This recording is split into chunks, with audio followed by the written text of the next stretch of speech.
The evening felt heavier than usual. We were sitting across from each other, but the distance between us felt miles apart. She kept looking down, playing with her fingers, avoiding my eyes like she was hiding something painful. Then finally, she spoke, soft, unsure, almost trembling. "Give me 1 month. I need time to choose." I didn't understand at first. "Choose what?" She hesitated. "Between you and him."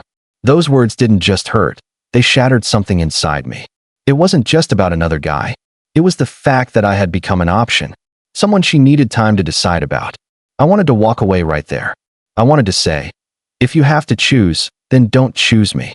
But love doesn't work like that. Love makes you stay when your pride tells you to leave. So I nodded. Slowly. Painfully. 1 month, I said. But deep inside, I knew. I had already started losing her. The next day, silence took over everything. No good morning text. No random calls. No late-night conversations.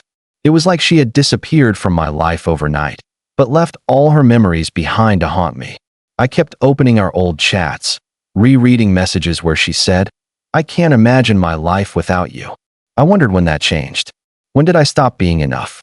Every notification made my heart race, but it was never her. Hours turned into days, and days started feeling like years. I became a stranger to sleep.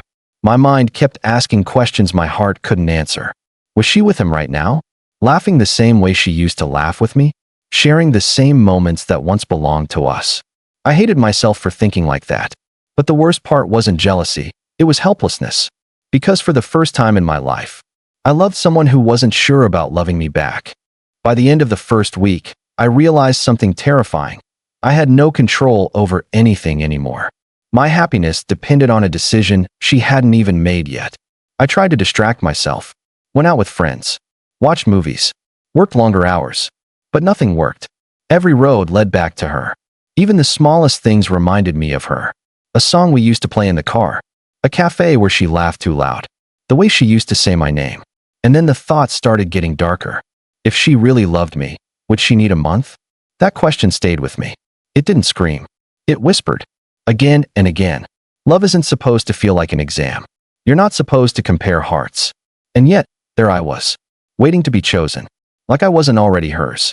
Day 18 changed everything. I was sitting alone, staring at my laptop, trying to focus on work when an email popped up. At first, I ignored it, but something made me open it.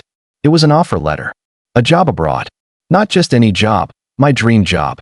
The kind of opportunity people wait years for. A new country. A new life. A fresh start. For a moment, everything else disappeared. The pain. The waiting. The confusion. It all paused. But then reality hit me again. What about her? I leaned back, staring at the ceiling. Should I wait? I whispered to myself. But then another thought came. Clear, sharp, and honest. If she needs time to choose you, then she already has her answer. That moment changed something inside me. For the first time in weeks, I stopped waiting. That night, I made the hardest decision of my life. I accepted the offer. My hands were shaking when I clicked confirm, but my heart felt strangely calm. Not happy, but stronger. Like I had finally chosen myself after losing myself for so long. I didn't tell her. Maybe I wanted to. Maybe I hoped she'd call before I left. But deep down, I knew something. If she really chose me, she wouldn't need 30 days. I started preparing quietly. Documents. Packing. Goodbyes. Everything felt unreal, like I was watching my own life from a distance. But one thing was clear. I wasn't going to stay in a place where I had to compete for love. The days leading to my departure were the quietest days of my life. I walked through familiar streets, knowing I wouldn't see them again anytime soon. Every corner had a memory of her. Every memory had a piece of me I couldn't take back. I checked my phone less now. Not because I didn't care, but because I was tired of hoping. Still, some part of me waited. Just one call. Just one message saying, "I choose you." But it never came. Her silence spoke louder than words ever could. And slowly, I began to accept something painful. Sometimes, no answer is the answer. The airport was louder than my thoughts, but somehow, I still felt empty. People were rushing, hugging, saying emotional goodbyes.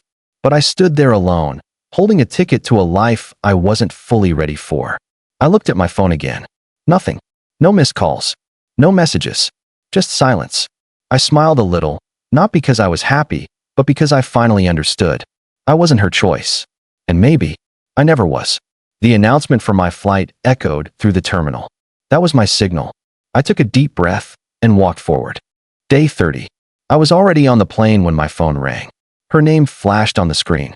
For a second, everything froze. This was it. The moment I had been waiting for. I answered. "I choose you," she said, her voice soft, emotional. "It was always you." I closed my eyes. Those words, they were everything I wanted to hear. But something felt different. They didn't bring happiness. They brought silence. I looked out the window. Clouds stretched endlessly beneath me. A new life was waiting ahead, but a part of my heart was still behind. "I wish you said that sooner," I replied quietly. There was a long pause on the other side. "Wait, what do you mean?" she asked, panic in her voice. "I'm leaving," I said. I already chose my path. Her silence this time felt heavier than mine ever did. Because now, she knew what it felt like to be too late. Some stories don't end with closure. They end with lessons. She chose me, but not when it mattered. And I chose myself, when I finally understood my worth. Love isn't about waiting to be picked. It's about being sure. If someone truly loves you, they won't need time to compare you with someone else.